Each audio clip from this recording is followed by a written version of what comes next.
mag-pray po natin. Panginoon, thank you so much that we can worship you through body. Pag sinabi ng bold prayers, ano ang ating sana na pagkatapos natin makapakinig ng maraming preachings about prayer ay naging aktibo at epektibo ang ating mga panalangin. Okay ba?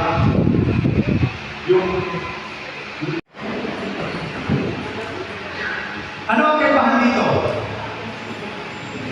Pag sinabi kong prayer is prayer ministry, actually ito yung pag-usapan natin sa pastoral staff.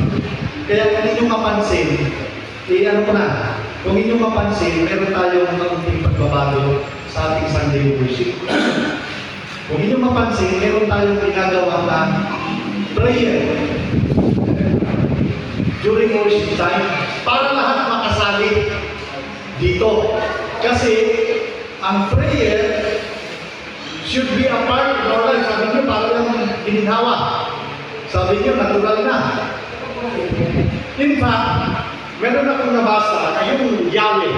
Incidentally, medyo may debate dito ngayon kasi meron isang, kung nabasa na ninyo ito, mabuti din may sabi ko, meron isang kilalang pastor na ang sabi ng iba, parang ito natin tinuturo. Kasi ang sabi niya si Yahweh, which is ang understanding natin si Yahweh ay siyang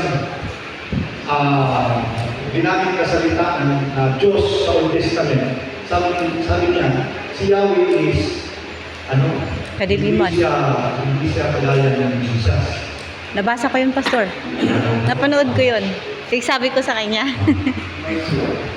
Sabi na, para if you're familiar with Ed Lapis, and I respect Ed Lapis, minsan siguro mga tatlo ang pag-base na church ng Ed Lapis day by day.